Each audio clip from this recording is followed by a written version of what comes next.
So last lecture में we have done strategic implementation. Basically, strategic implementation is the process in which we implement a formulated strategy. हमने एक strategy बनाई है, उसको हमने implement करना है, उसका क्या process है, वो सारी चीजें जो है that is strategic implementation and formulation. After strategic implementation, जो हमारा next step आता है that is strategic evaluation and control.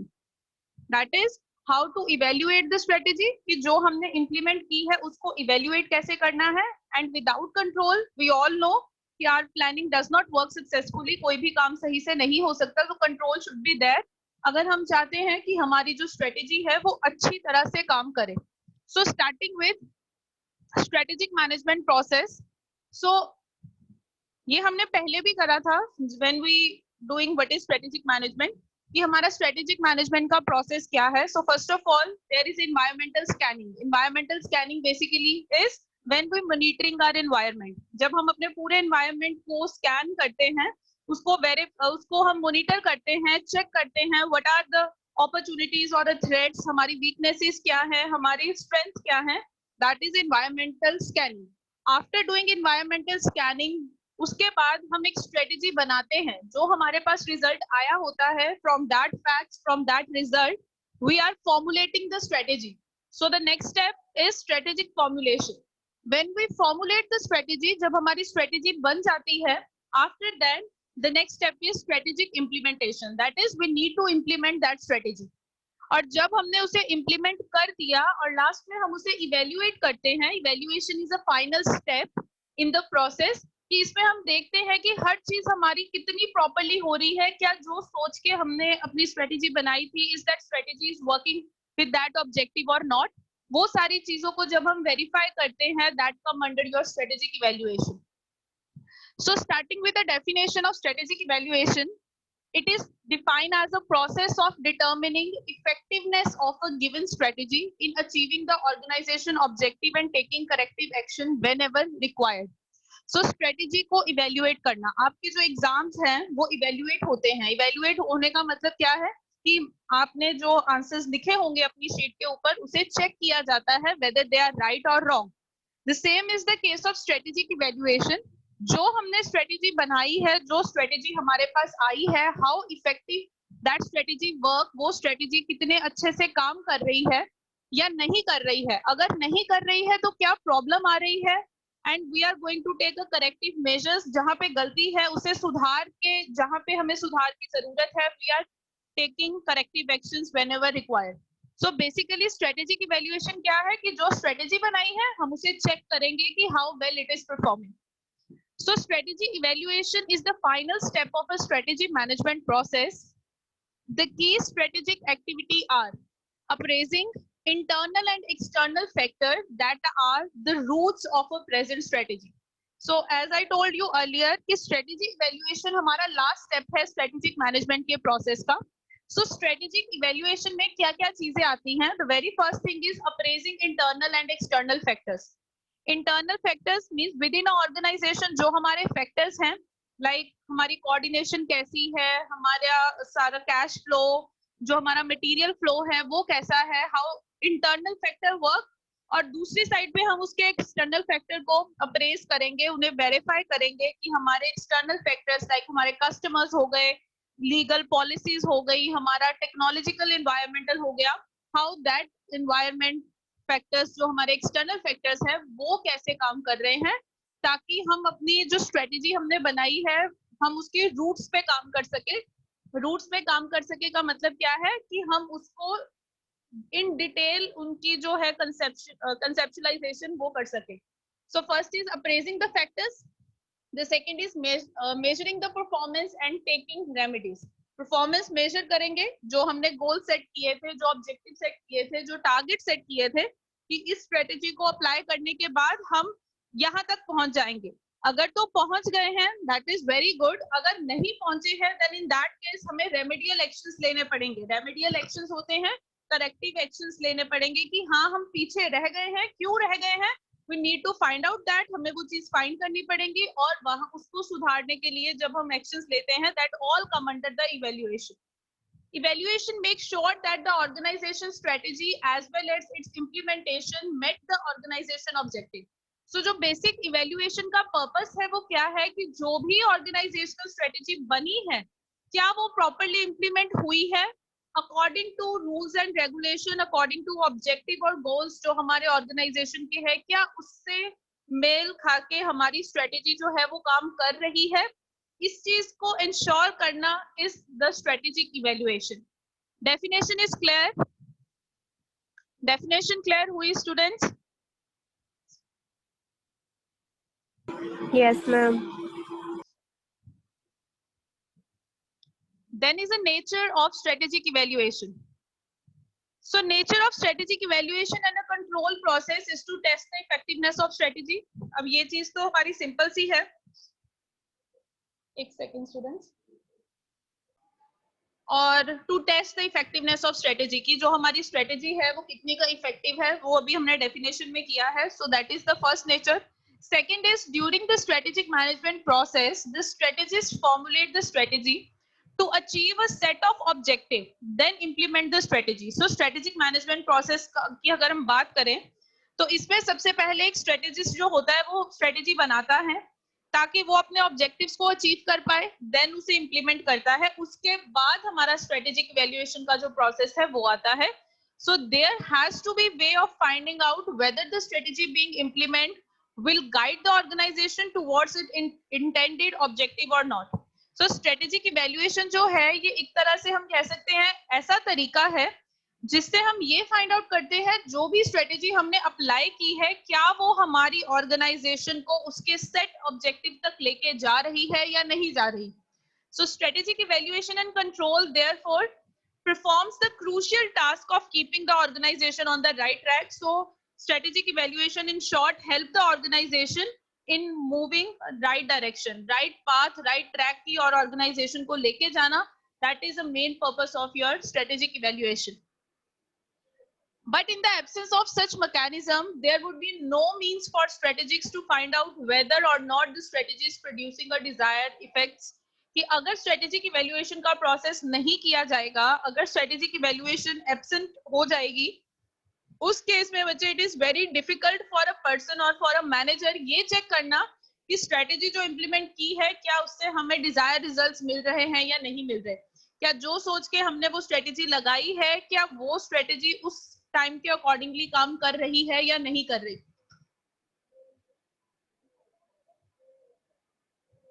So though the process of strategic evaluation and control, the strategy attempt to answer set of question as below. So एक strategist जब भी strategic evaluation के process पे पहुंचता है उस time there are certain questions जिनके answers find out करने बड़े जरूरी है in the process of strategic evaluation. So as the premise is made during the strategy formulation provided to be correct or not. सबसे पहला क्वेश्चन जो हम verify करते हैं दैट इज कि जो हमने एरिया बनाया था, जिस एरिया के अंदर हमने अपनी स्ट्रेटेजी को फॉर्मुलेट किया है क्या वो सही है, क्या जिस चीज के लिए हमने स्ट्रेटेजी बनाई है whether that is the problem, वही प्रॉब्लम थी उसके ही रिगार्डिंग हमने स्ट्रेटेजी बनाई है. The first question is that. Second is the strategy guiding the organization towards its intended objective? Means जो strategy हमने formulate की है वो strategy हमारी organization को हमारे set objective की तरफ लेके जा रही है या नहीं. Are the organization and its manager doing things which ought to be done? कि क्या हमारी organization और manager वही काम कर रहे हैं जो strategy के अंदर हमने बनाए थे, जो काम करने वाले थे. Is there is a need to change and reformulate the strategy? If our strategy is not working properly, क्या जरूरत है कि strategy बदली जाए या उसे reformulate किया जाए? How is organization performing? हमारी organization की performance क्या है regarding that strategy? Are the time schedule been adhered to? क्या जो time हमने schedule किया था strategy को formulate करने का, strategy को implement करने का, at that time is correct or not? Are the resources being utilized properly? क्या सारे resources को सही तरह utilize किया जा रहा है? What need to be done to ensure that the resources are utilized properly and met the organization objective? कि किन चीजों के करने की जरूरत है, मीन्स कौन से एक्शन लिए जाए ताकि ये चीज चेक की जा सके क्या हमारे रिसोर्सेज प्रॉपर्ली यूज हो रहे हैं, क्या हमारे ऑब्जेक्टिव जो है वो प्रॉपर्ली मेट हो रहे हैं या नहीं। Is that clear? ये सारे क्वेश्चन समझ आए? सो स्ट्रेटेजिक इवैल्यूएशन में ये सारी चीजों का हमने आंसर देना है। Is that clear to everyone?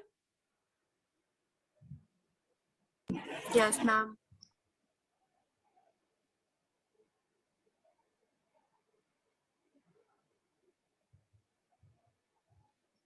The next is importance of strategic evaluation. Why strategic evaluation is important?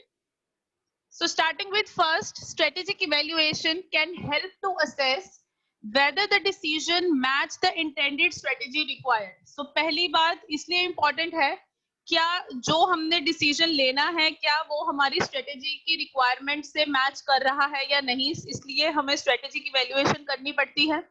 Strategic evaluation दो it is a process of control, feedback, reward and review. अगर हम इवैल्यूएशन की बात करें तो इन 4 words अगर मैं उसे समराइज करना चाहूँ तो इट मींस हम कंट्रोल करते हैं चीजों को, we are able to get feedback, हमें फीडबैक मिलता है, चाहे वो एम्प्लॉयज का हो, चाहे वो हमारे कस्टमर्स का हो, चाहे वो सप्लायर्स का हो। अगर कोई अच्छा काम हम कर रहे हैं तो हमारी ऑर्गेनाइजेशन के लिए tact as a reward and we get a reviews की how we are working, how we are performing. So strategic evaluation क्यों जरूरी है कि हमें क्यूमुलेटिव एफर्ट पता चल जाता है। क्यूमुलेटिव एफर्ट मतलब कि हम कंबाइंड लेवल पे कितना काम कर रहे हैं, we are come with that information कि हमारे पास वो इंफॉर्मेशन आ जाती है। The process of strategic evaluation provide a considerable amount of information and experience to strategists that can be useful in the new strategic plan. So जितना भी हमारा strategic evaluation का process है करेंगे अभी, so basically ये क्या provide करता है, ये हमें information, देखो हमारे पास feedback आएगा, that means कि हमारे पास information collect हो रही है, so we are getting a reviews, हमें पता चल रहा है how we are performing, so that means we are gathering the information, हमारे पास information आ रही है। so इससे एक strategist को, जो strategist बना रहा है उस person को ये help हो जाती है कि आगे उसने जो नई strategies plan करनी है उसके लिए वो उस information, वो उस अपने experience को use कर सकता है in effective manner. So the next thing is participant in strategic evaluation. So कौन-कौन लोग जो होते हैं बच्चे वो strategic evaluation करते हैं? So who are the participants? Very first is shareholders. Yes, shareholders जो होते हैं they are basically owners, हम कह सकते हैं उन्हें, जिन्होंने हमारी companies में invest किया है. So they are a part of strategic evaluation. Next is board of directors, जो हमारे board of directors होंगे, जिन्हें कह लो बनाया गया होगा हमारे board of directors, they are the participant. Then is chief executive, हमारा सीईओ, हमारे प्रॉफिट सेंटर्स के जो हेड है, जो रेवेन्यू कलेक्ट करते हैं वो लोग, हमारे फाइनेंस को जो कंट्रोल कर रहे हैं financial controller, those person are company CS, जो हमारे ऑडिट कर रहे हैं, हमारे चार्टर्ड अकाउंटेंट्स वगैरह, हमारे ऑडिटर्स, हमारी कोई एग्जीक्यूटिव कमेटी है कंपनी की वो लोग, कोई कॉर्पोरेट प्लानिंग स्टाफ है, हमारा डिपार्टमेंट है, और मिडिल लेवल मैनेजर्स। ये सारे जन कौन होंगे बेटा, जो कि एक स्ट्रेटेजी को इवेल्युएट करते हैं। देखो स्ट्रेटेजी जो है इन सारे बेसिस के ऊपर इवेल्युएट होगी। शेयर होल्डर से हमें फीडबैक मिलेगा, शेयर होल्डर्स ने इन्वेस्ट किया हुआ है, वो क्या चाहते हैं, कैसे काम हो रहा है। Board of directors and CEO जो है they are come under a top level management. Profit centre वाले हमें ये इंफॉर्मेशन दे सकते हैं how much revenue we are collecting. Financial controller जो होगा दे आर चेकिंग कि हमारे पास बजट कितना है, how much of funds we are left with. Then is company secretary, बेटा ये सीए और सीएस लाइक इनका काम है, इन्होंने हमारी इंटरनल स्टेटमेंट्स जो है like balance sheet, profit and loss account, ये सब चीजें इन्होंने वेरीफाई करनी है। देन कोई ऑडिट कमेटीज होंगी अगर बनाई गई हैं तो वो चेक करेंगी सारा कुछ कि how work is going on. So middle level manager जो कि काम करवा रहे हैं वो चेक करेंगे। So all these person plays a important role in strategic evaluation. So starting with the process of strategic evaluation की अब एक प्रोसेस में क्या होगा, and this is important. Very first is fixing benchmark of performance. Benchmark का मतलब क्या होता है बच्चे? By benchmark we means that we are setting a standard, कि हम एक स्टैंडर्ड सेट कर रहे हैं। एक बेंचमार्क जैसे आप एक बुक मार्क बनाते हो, हम जैसे कोई भी साइट हमें अच्छी लग रही है, हमने उसको बुक मार्क बना लिया, the same way is a benchmark. अगर हम इसके एग्जांपल लेके चले, हमने सोचा कि हम एग्जाम में 90% मार्क्स लेंगे, so that 90% is a benchmark of performance कि हमने उस लेवल को अचीव करना है। So while fixing the benchmark, strategists encounter questions such as what benchmarks to set, how to set them, and how to express them. So जब भी एक strategist जो है वो बेंचमार्क को सेट करता है, उसे कुछ क्वेश्चंस का ध्यान रखना पड़ता है कि बेंचमार्क कौन सा सेट करना है, कैसे सेट करना है, और उसे एक्सप्रेस कैसे करना है। एक्सप्रेस मतलब उसे कन्वे कैसे करना है to rest of the staff. In order to determine the benchmark performance to be set, it is essential to discover the special requirement for performing the main task. बच्चे ये चीज जरूरी है, अगर हम एक बेंचमार्क परफॉर्मेंस, अगर आपका ग्रुप है, हम एग्जांपल लेके चलते हैं, you have working in a team of 5 members, आप में से कोई एक जन है जो बड़ा अच्छा परफॉर्म कर रहा है और आपकी क्लास में अनाउंस हो जाता है कि इस पर्सन ने इतने परसेंट जो मार्क्स है या इतना परसेंट उसका प्रोजेक्ट जो है वो आउटस्टैंडिंग लेवल का है, नाउ मुझे सबका प्रोजेक्ट इस लेवल का चाहिए, सो that is a benchmark which I set for a project जो कि मैं क्लास में बनवाना चाहती हूँ। So in order to determine the benchmark performance, it is essential to discover the special requirement कि अगर हम बेंचमार्क सेट करते हैं तो ये चीज ध्यान में रखनी पड़ेगी कि स्पेशल रिक्वायरमेंट्स क्या है हमारी, जिसको ध्यान में रखते हुए हमने उस काम को परफॉर्म करना है।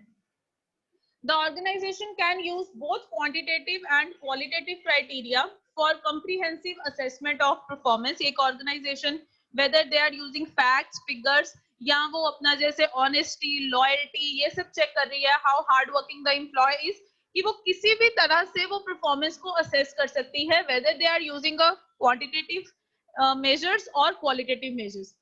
So qualitative criteria include determination of net profit. अगर हम qualitative की बात करें, qualitative मतलब जिसमें हमारी फैक्ट और फिगर्स जो हैं वो ऐड हो जाएंगी।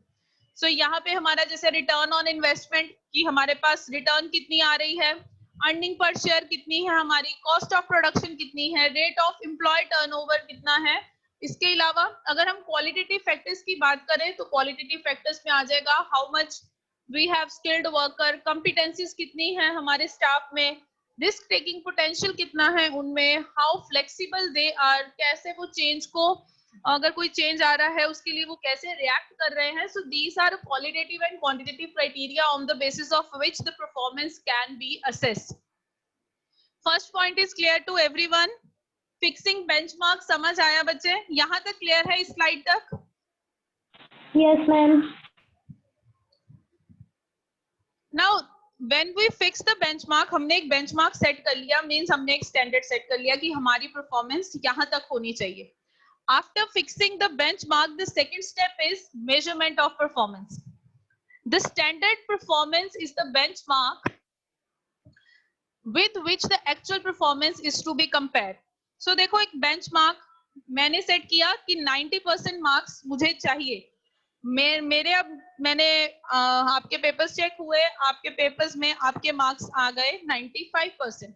अब क्या होता है बच्चे, 90 को मैं कंपेयर करूंगी 95 के साथ। नाउ जो मैंने सेट किया है अपना standard, I have to compare that with the actual performance, तभी मुझे पता चलेगा कि मेरा काम जो है वो किस लेवल पे है। हो सकता है 95 आने की बजाय मैं 85 आ गए हैं, देन वो 85 क्यों आए हैं फिर उसके ऊपर वर्क करेंगे। सो मेजर ऑफ परफॉर्मेंस में जो हमारे सेट स्टैंडर्ड होते हैं, we have to compare our set performance with our actual performance.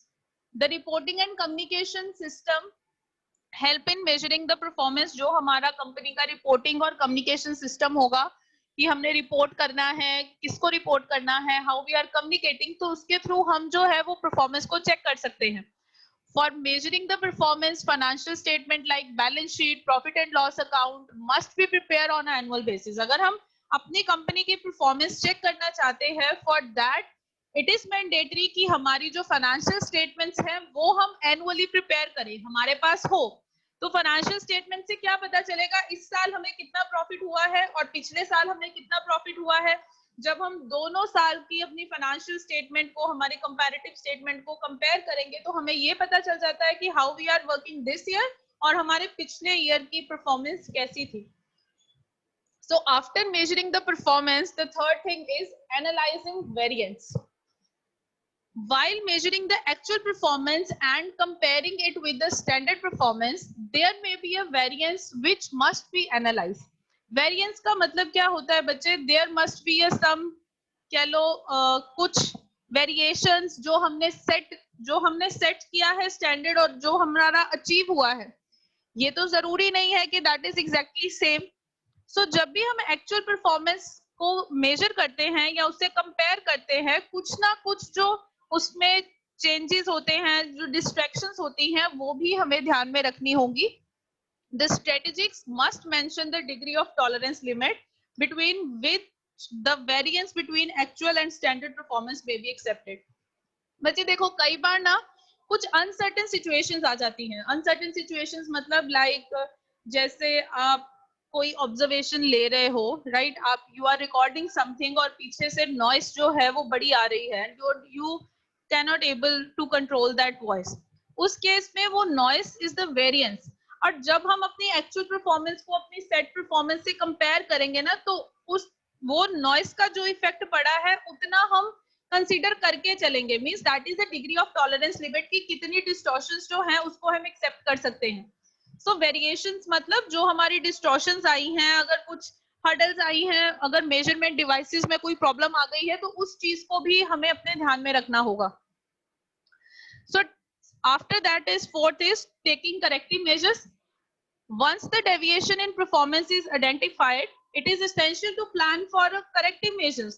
जब वेरिएशंस का पता चल गया, जब डेविएशंस का पता चल गया कि हाँ जी हमने ये अचीव करना था बट ये अचीव हुआ है, किस लिए ये अचीव, ऐसी जो प्रॉब्लम है वो क्यों आई है.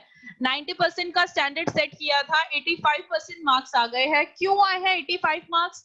जब हमें पता चल गया तो इट इज वेरी एसेंशियल कि we need to take a corrective measures, कि हम उस वीक पॉइंट के ऊपर काम करें, हम उसके ऊपर वर्कआउट करें ताकि हम अपनी डिजायर परफॉर्मेंस को अचीव कर पाए. If the performance is consistently less than the desire performance, the strategy must be carry a detailed analysis of a factor responsible for such performance. अगर हमारी परफॉर्मेंस जो है वो स्ट्रेटजी की कम ही आई जा रही है, हमने एक बारी इवेल्युएट किया, दूसरी बारी इवेल्युएट किया, वो नहीं सही से वर्क कर रही है, तो इसका मतलब हमें उसकी डिटेल एनालिसिस करनी पड़ेगी ताकि हमें ये पता चल सके कि कौन सा फैक्टर जो है वो ऐसी परफॉर्मेंस के लिए रिस्पॉन्सिबल है, which factor is responsible for such performance. बच्चे यहाँ तक क्लियर हुआ? Process is clear to all? Strategic evaluation process is clear? Yes, ma'am. बच्चे रीड दिस प्रोसेस वंस, एक बार ही गो थ्रू हो जाओ. देखो अगर किसी को कोई डाउट है तो प्लीज पूछ लीजिए, वरना फिर आगे चलेंगे. I will give you a 5 minutes, read it out, उसके बाद हम नेक्स्ट करेंगे.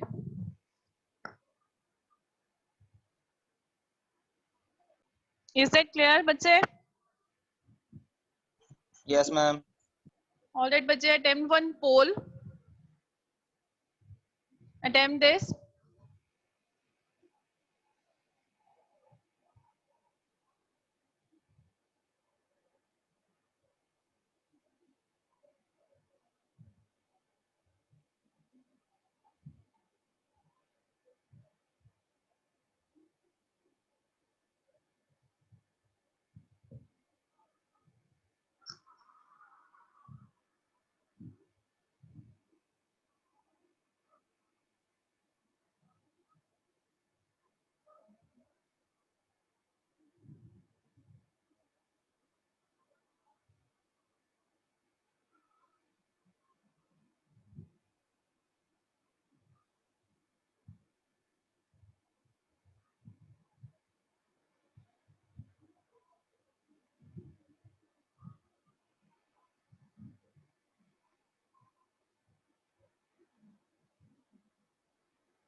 सारे बच्चे इसका आंसर करेंगे and hurry up.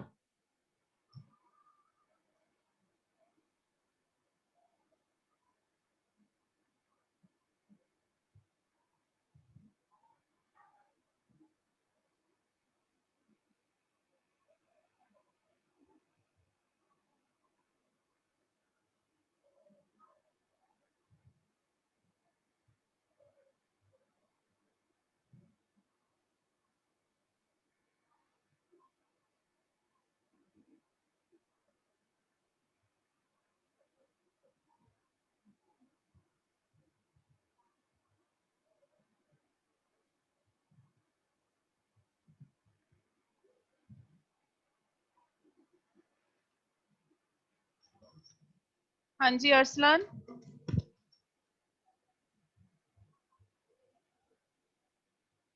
The right answer for this is setting standards. So basically setting benchmark means when we are setting the standards of our performance कि जब हमने अपनी performance का standard set करना है उसको हम बोलते हैं we are setting the benchmark. So next is बच्चे technique of strategic evaluation कि कौन-कौन सी techniques हैं जो एक company use करती है in order to evaluate their strategy. So very first is gap analysis. The gap analysis is one strategic evaluation technique used to measure gap between organization current position and its desired position. So gap का मतलब क्या है कि when जब कोई normal जो हमारे लिए जो gap का मतलब है that is the same in case of strategic evaluation कि अब ये हम gap जो है ये किसका check कर रहे हैं that is we are checking a gap between हमारी current position और जो position हम चाहते थे that is what is organization current position and its desired position. So the gap analysis is used to evaluate a variety of aspects of a business from profit and production to marketing, research and development and management information system.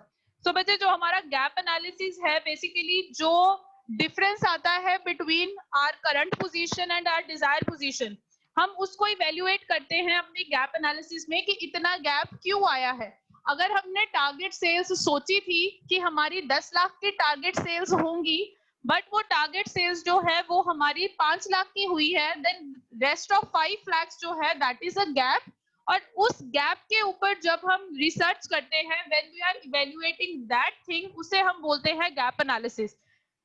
So basically जो हमारा gap analysis होता है बच्चे उसमें हम क्या क्या चीजें चेक करते हैं उसमें बिजनेस का हर एस्पेक्ट जो है वो कवर होता है whether we are talking about profit और प्रोडक्शन से लेके मार्केटिंग तक कोई हमारी रिसर्च है कोई डेवलपमेंट है कोई हमारा डेटाबेस सिस्टम है MIS है management information system. Basically management information system is that system in which we are recording our data जहाँ पे हम सारे अपने फैक्ट फिगर्स जो हमारे डेटा है जो हमारी स्टेटमेंट्स है उन सबको रिकॉर्ड करते हैं।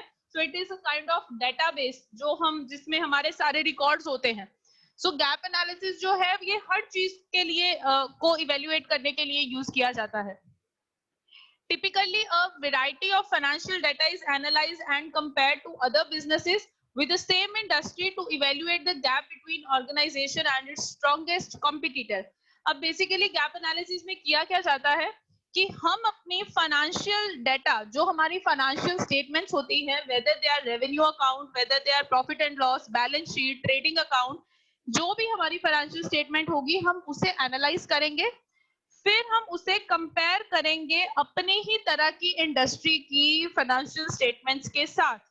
मतलब लाइक जैसे मेरा कोई कॉम्पिटिटर था मैं उसकी सेल्स को भी एनालाइज करूंगी कि उसने इस साल कितनी सेल्स की हैं मेरी इस साल कितनी सेल्स हुई थी और इन दोनों में फर्क जो आया है वो क्यों आया है that is a gap analysis. और इससे मुझे ये और मैं जब ये एनालिसिस करूंगी वो मैं अपने स्ट्रॉन्गेस्ट कॉम्पिटिटर के साथ करूंगी कि जिसके साथ मेरा कंपटीशन जो है वो काफी ज्यादा है उसके साथ में अपनी जो गैप एनालिसिस है वो करूंगी कि वो क्यों यहाँ पे है और मैं क्यों इस पोजीशन में हूँ अगर मैं उससे आगे हूँ तो क्यों हूँ अगर मैं उससे पीछे हूँ तो क्यों हूँ that is a gap analysis.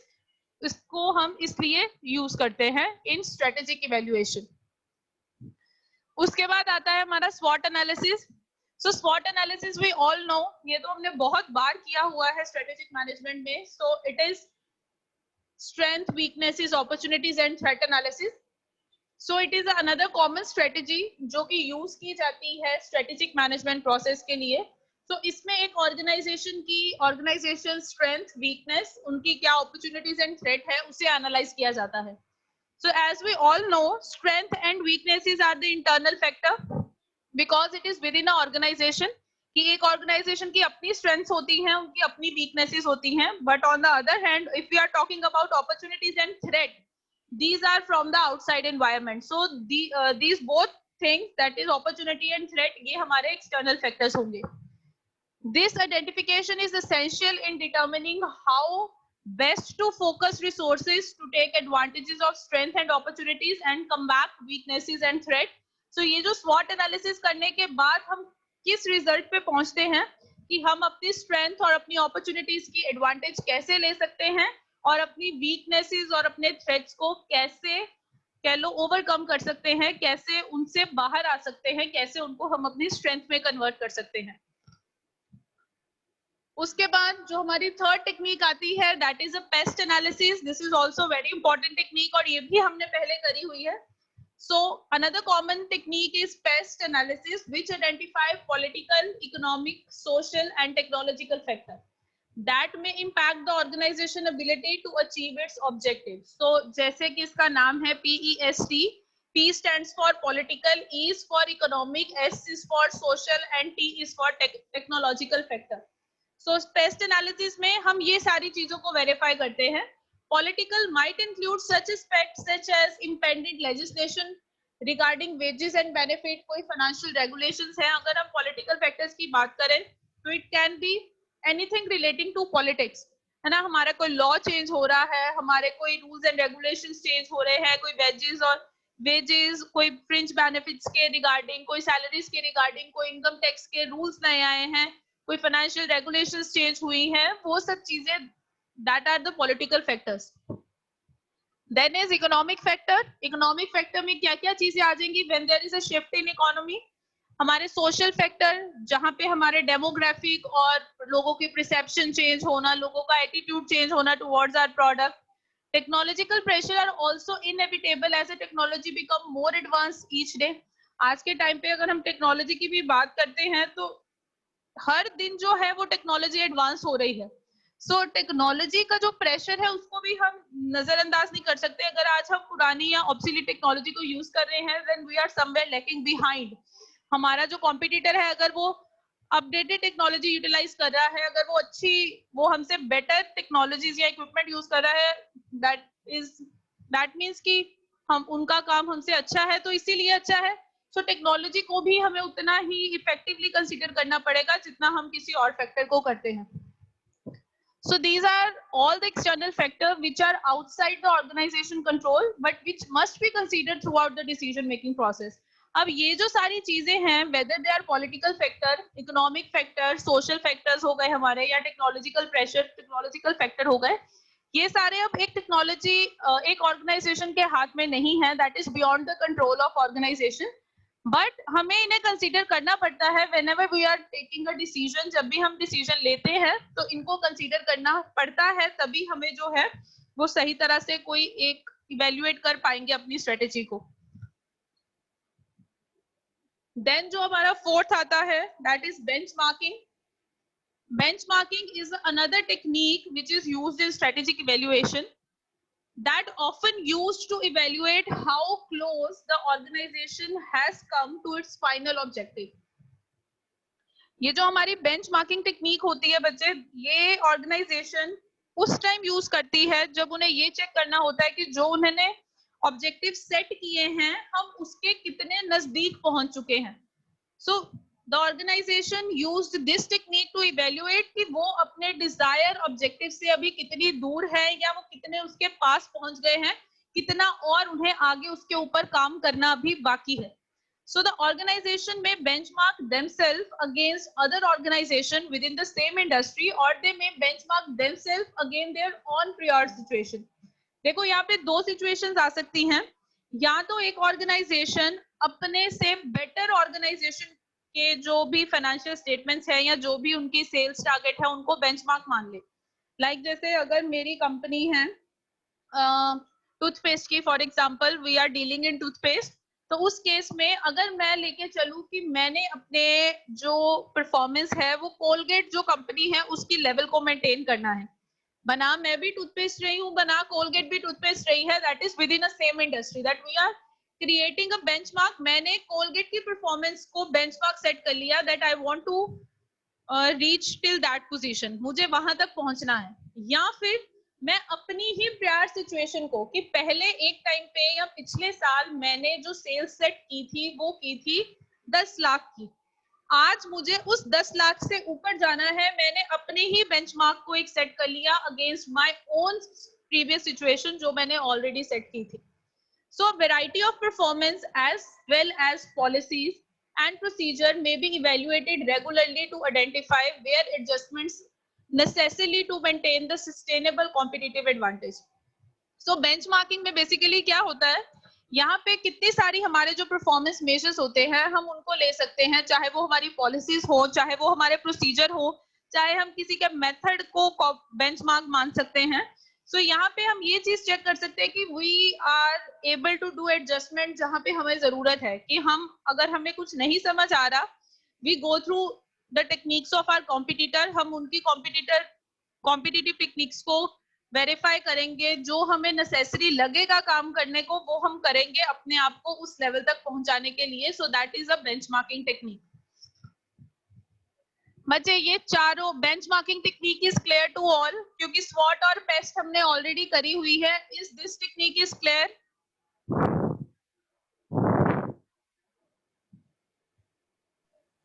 Yes ma'am.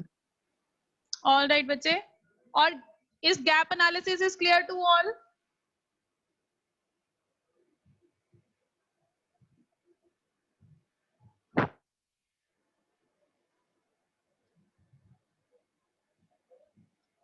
हाँ जी बच्चे, गैप एनालिसिस क्लियर है? Yes ma'am. समझा दीजिए। हाँ जी मैम एक बार और समझा दीजिए गैप एनालिसिस। श्योर बच्चे, बेसिकली गैप एनालिसिस में क्या होता है बच्चे, we are going to evaluate gap between our current position and desire position, कि आज हम जहाँ पे काम कर रहे हैं और जो हम पोजीशन चाहते थे, चाहे वो मैं अपने, अगर मैं एग्जांपल लेके चलूं नॉर्मली, कि वही सेल्स की अगर एग्जांपल लेके चलते हैं, कि मैंने कहा था कि मैंने इस साल जो अपने प्रोडक्ट बेचने हैं वो मैंने 10,000 यूनिट्स जो है वो सेल करने हैं, that is my desire position. मैंने एक टारगेट सेट कर लिया, मैंने एक स्टैंडर्ड सेट कर लिया कि 10,000 यूनिट तो बेचने ही बेचने हैं।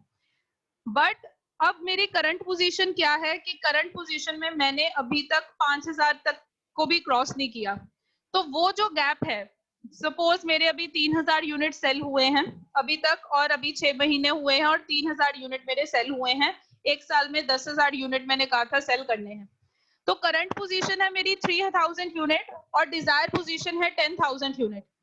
The gap between those positions की 3,000 और 10,000 में अभी 7,000 यूनिट्स का गैप बाकी है, उस गैप को मैंने कैसे अचीव करना है, that is a gap analysis. So यहाँ पे जो गैप एनालिसिस है इसमें हम क्या चीज इवेल्युएट करते हैं, कि हमें प्रॉफिट्स कितने हो रहे हैं या हमें कितने होने चाहिए थे और कितने हो रहे हैं।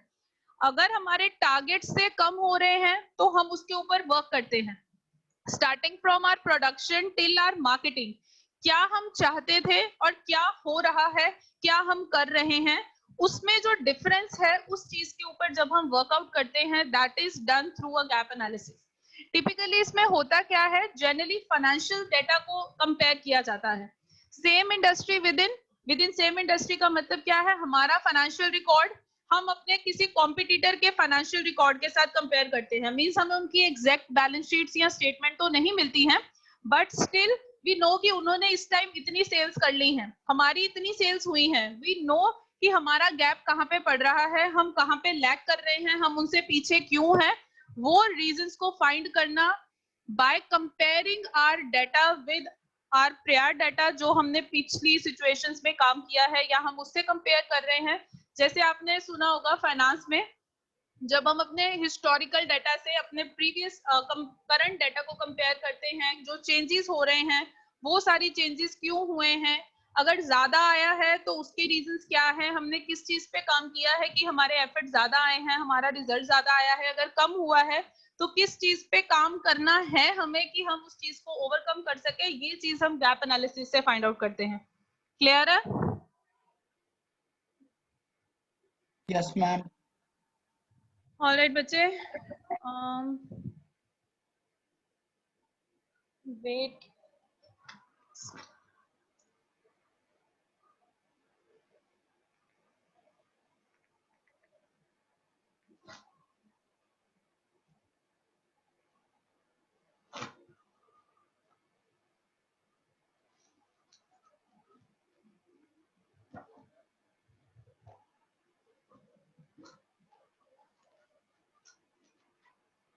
बच्चे attempt this pole.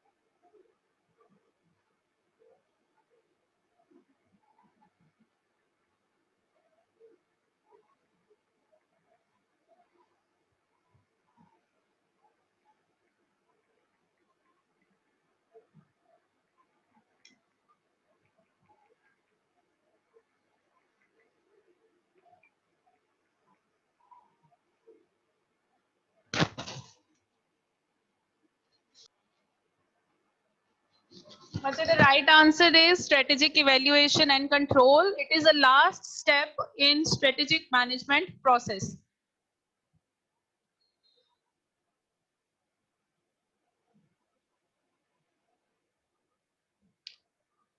Strategic evaluation के बाद आता है बच्चे strategic control.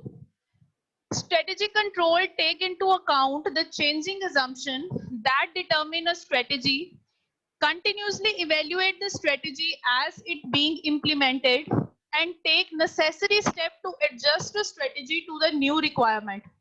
बच्चे स्ट्रेटेजी को हमने इवेल्युएट कर लिया, स्ट्रेटेजी को हमने चेक कर लिया whether they are performing according to our desired objective or not. The last step मतलब ये स्ट्रेटेजिक इवेल्युएशन के साथ ही स्ट्रेटेजिक कंट्रोल भी होता है, तभी ये प्रॉपर्ली इंप्लीमेंट कर सकते हैं। सो स्ट्रेटेजिक कंट्रोल का मतलब क्या है कि एक स्ट्रेटेजी को जब हमने इंप्लीमेंट कर लिया, जब हमने उसको कंटिन्यूसली हम उसे इवेल्युएट कर रहे हैं क्या वो सही तरीके से इंप्लीमेंट हुई है या नहीं हुई। When we are continuously evaluating the strategy, that means we are monitoring our strategy whether they are working with desired objective or not. अगर कुछ गड़बड़ हो रही है then we are taking a necessary step ताकि हम अपनी स्ट्रेटेजी को एडजस्ट कर सके according to new requirement. Basically control का मतलब यही होता है कि हमने चीजों को अब फिक्स कर दिया है, अब हम उसे चेक कर रहे हैं क्या वो सही से काम कर रही है, हम उसकी कंडीशंस को वेरीफाई कर रहे हैं, क्या कोई नया सर्कमस्टांस आ रहा है, अगर कुछ नया सिचुएशन आ रहा है उसके अकॉर्डिंगली हम उसमें चेंजेस कर रहे हैं, that is the strategic control. So most commentators would agree with the definition of strategic control offered by Sechtel and Hofer. The strategic control focus on a dual question of whether the strategy is being implemented as planned, and second is the result produced by the strategies are those intended. So basically हमारा strategic control जो है बच्चे वो दो चीजों पे mainly focus करता है. सबसे पहली चीज है क्या जो स्ट्रेटेजी हमने इम्प्लीमेंट की है वो जैसे हमने प्लान की थी वैसे ही चल रही है, और दूसरी चीज जो रिजल्ट्स हमें आ रहे हैं क्या वो वही रिजल्ट्स है जो हमें चाहिए थे, जो हमारे डिजायर्स आउटकम थे. सो that is the two main things जिसके ऊपर स्ट्रेटेजिक कंट्रोल हमारा फोकस करता है. सो हमारा जो स्ट्रेटेजिक कंट्रोल है बच्चे they are of 4 types: premises control, implementation control, strategic surveillance, and special alert control. So starting with premises control, premise control. Every strategy is based on a certain planning premises or prediction. Premises का मतलब क्या होता है बच्चे, अगर हम layman language में बात करें, एक एरिया जिसको जैसे हम कहीं पे रह रहे हैं तो हमारा घर का एरिया जो होगा we called it as a premises और प्रीमाइस। सो अगर हम स्ट्रेटेजी की बात कर रहे हैं तो इसका मतलब क्या है कि एक सर्टेन एरिया को कवर कर रही है हमारी स्ट्रेटेजी। अगर हमने अपनी सेल्स को टारगेट करके किया है तो sales is a premises of our strategy.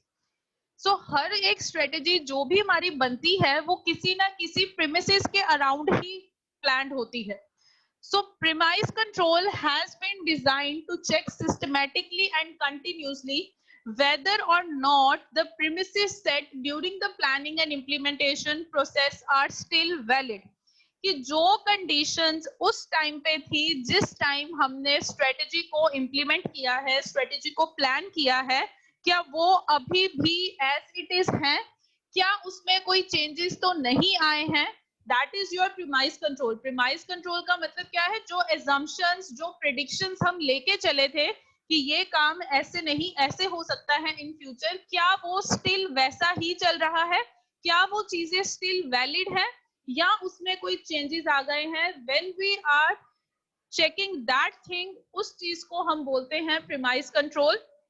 It involve checking of environmental condition. So basically premises में क्या आता है बच्चे? Our environmental conditions. कि अगर हम प्रीमिसेस कंट्रोल की बात कर रहे हैं that means we are talking about checking our environmental conditions, कि हमारी जो एनवायरमेंटल कंडीशंस है, जो सिचुएशंस है, क्या वो वही है, क्या वो वैसी ही है जैसी कि प्लानिंग और इम्प्लीमेंटेशन के टाइम पे थी। सो दो तरह के फैक्टर्स इसमें मेनली कंसीडर किए जाते हैं। One is environmental factor and other is industry factor. So environmental factors में हमारी इन्फ्लेशन रेट, हमारा टेक्नोलॉजी, हमारा इंटरेस्ट रेट क्या चल रहा है, what are the rules and regulations, हमारे डेमोग्राफिक फैक्टर्स क्या हैं, हमारे social changes like attitude, perception, taste और ये सब चीजें कैसी हैं, दीज आर एनवायरमेंटल फैक्टर्स। और on the other hand if you are talking about industrial factor then in that case हमारे कॉम्पिटिटर्स कैसे हैं, हाउ आर सप्लायर वर्क्स, हमारे प्रोडक्ट के सब्स्टिट्यूट्स कितने हैं, हमारी एंट्री और एग्जिट बैरियर्स कितने हैं, ये सब चीजें जो हैं जब हम इनको एनालाइज करते हैं means these are a factor under which our company और आर इंडस्ट्री वर्क्स। ये सारी चीजों का ही इफेक्ट पड़ता है हमारी ऑर्गेनाइजेशन के ऊपर। जब भी वो वर्किंग करते हैं इन सारी चीजों को हमें ध्यान में रखना पड़ता है। So these are the premises जिसके अंदर हमारा ऑर्गेनाइजेशन जो है वो वर्क करता है। So when we are controlling और when we are checking these things, तो इसका मतलब we are implementing the control which is called as a premise control. Then is implementation control. Implementing a strategy take place as a series of step, activities, investment, act that occur over a lengthy period. अगर हमने एक strategy को implement करना है of course उसका एक अलग से प्रोसेस है जो कि एक सीरीज में किया जाता है। उसमें कितनी सारी एक्टिविटीज होती हैं, we need to investing in something, और वो एकदम से नहीं कि आज हमने स्ट्रेटेजी बनाई और कल उसे इम्प्लीमेंट कर दिया। Take time to implement the strategy. So basically जो होते हैं दो तरह के अगेन हमारे स्ट्रेटेजिक कंट्रोल्स होते हैं इम्प्लीमेंटेशन के लिए। First is monitoring strategic thrust. Two approaches are useful in enacting implementation control. Focus on monitoring strategic thrust, कि किस तरह से हमने स्ट्रेटेजी को इम्प्लीमेंट करना है। स्ट्रेटेजी थ्रस्ट का मतलब होता है बेटा जो फैक्टर्स किसी चीज के लिए बड़े इंपॉर्टेंट होते हैं, जिसके कारण, जैसे आप थ्रस्ट को बोल सकते हो योर एक्टिव फैक्टर्स या योर मोटिवेशनल फैक्टर हम जिसे कह सकते हैं, जिसके कारण हमारी स्ट्रेटेजी वर्क कर रही है। So one way is to agree earlier in the planning process on which thrust are the critical factors in success of strategy of that thrust. सबसे पहली चीज कि जब हम प्लानिंग कर रहे हैं स्ट्रेटेजी की उसी टाइम पे हमने जो हमारे इंपॉर्टेंट फैक्टर्स हैं, हमारे जो क्रिटिकल फैक्टर्स हैं, उनको कंसीडर कर ले और उसके ऊपर ध्यान दे। पहली चीज तो ये हो गई। दूसरी चीज क्या है? The second approach is to use stop and go assessment linked to a series of meaningful threshold, that is time, cost, research, development, success associated with a particular thrust. एक तो चीज उन्होंने क्या कहा कि जब हम मॉनिटर करते हैं, एक तो हो गया कि जिस टाइम पे हम स्ट्रेटेजी को इम्प्लीमेंट कर रहे थे उसी टाइम पे हम ये चेक कर लें कि जो इंपॉर्टेंट चीजें हैं क्या वो अच्छे से काम कर रही हैं या नहीं कर रही। नहीं तो सेकंड अप्रोच क्या है? सेकंड अप्रोच है कि हम stop and go assessment use कर सकते हैं। स्टॉप एंड गो असेसमेंट का मतलब क्या है कि लाइक किस टाइम पे कौन सा फैक्टर का ज्यादा रोल है, कितनी कॉस्ट होनी चाहिए, कब होनी चाहिए, रिसर्च कब करनी है, कब रोकनी है, ये सब चीजों को कि किस टाइम पे कौन सा काम करना चाहिए, उस चीज को हम कंट्रोल कर सकते हैं एक पर्टिकुलर स्ट्रेटेजीज को इम्प्लीमेंट करने के लिए इफेक्टिवली। दूसरी जो चीज आती है that is milestone review. Milestone reviews or milestone are a significant point in the development of program, such as point where a large commitment of resources must be made. A milestone review usually involves full scale reassessment of strategy and advisability of continuing and refocusing the direction of a company. Milestones का मतलब क्या होता है बच्चे? वो जो जैसे आप हाईवेज में जाते हो वहां पे वो येलो कलर के जिसके ऊपर लिखा होता है इतने किलोमीटर लेफ्ट या 10 kilometre 20 kilometre, in layman language that is called as a milestone. Milestone review का मतलब क्या होता है स्ट्रेटेजिक इंप्लीमेंटेशन में कि यहाँ पे जो हमारी स्ट्रेटेजी होती है, जो हमारा प्रोग्राम होता है, उसके ऊपर कितना काम हो चुका है इस चीज को रिव्यू करना। वी आर रिव्यूइंग, इसमें हम एक तरह से असेसमेंट करते हैं दोबारा से अपनी स्ट्रेटेजी की। जो हमने स्ट्रेटेजी बनाई होती है उसके रीअसेसमेंट की जाती है और ये चीज देखी जाती है क्या इट इज एडवाइसेबल कि उसे हम कंटिन्यू रखें, क्या उसे हम चालू रखें या उसे बंद कर दें अकॉर्डिंग टू सिचुएशन, क्या वो अभी भी वर्क कर रही है या नहीं कर रही। इस चीज को जब हम रिव्यू करते हैं, जब हम मॉनिटर करते हैं, that is called as a milestone, कि हम साथ साथ नोट करते जाते हैं कि इतनी रह गई है, इतनी करने वाली है, इतना काम हमारा हो गया है। When we are recording everything, so उस चीज को हम बोलते हैं माइलस्टोन रिव्यू। बच्चे ये दोनों प्रीमाइस कंट्रोल और milestone control is clear to all?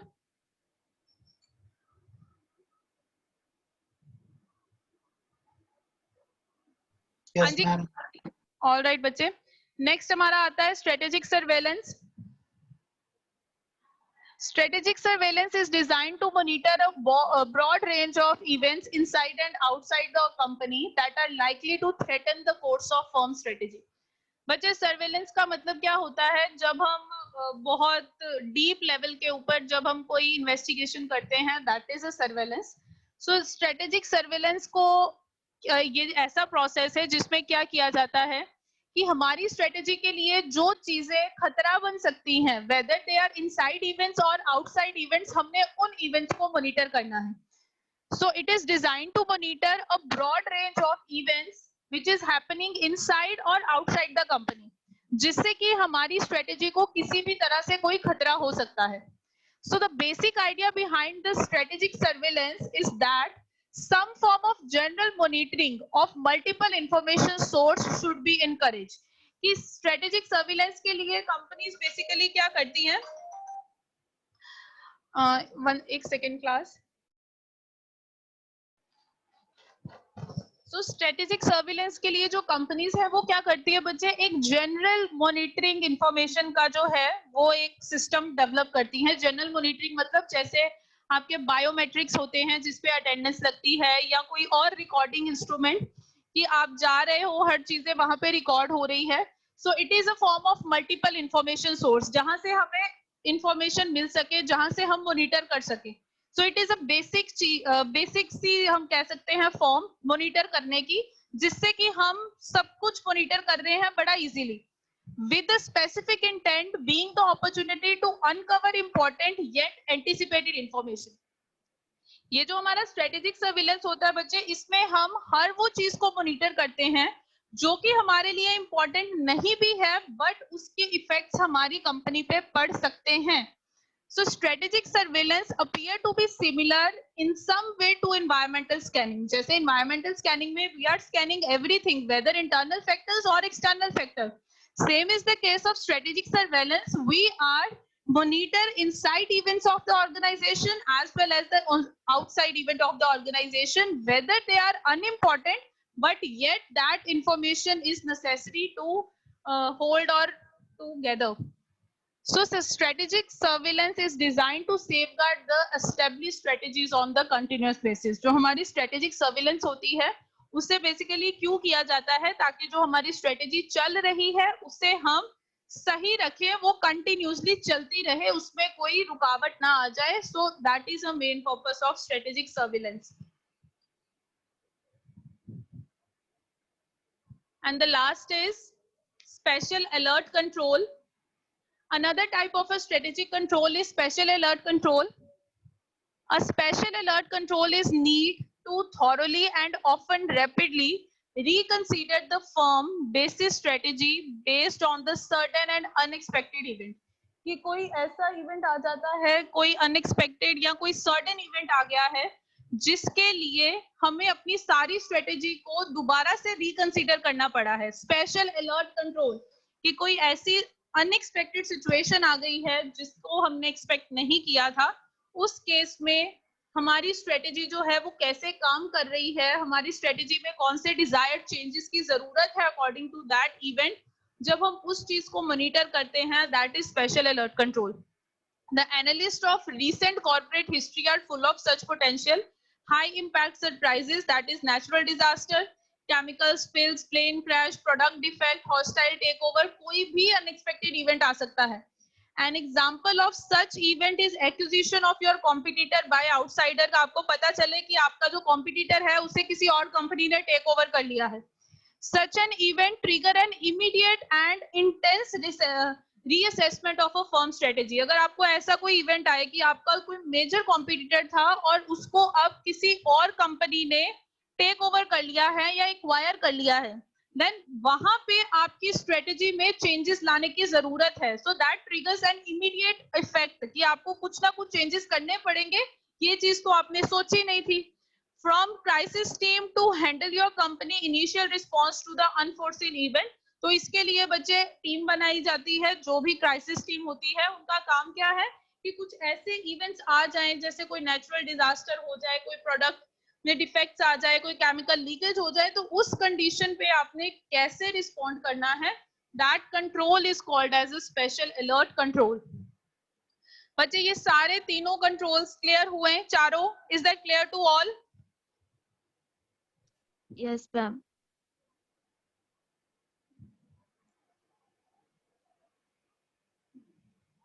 एक second.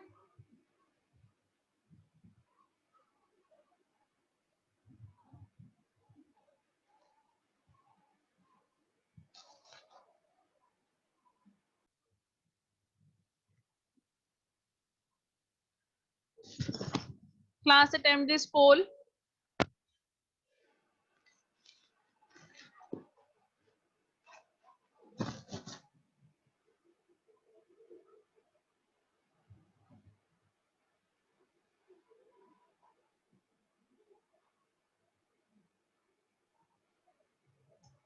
Read the question carefully and then mark your answer.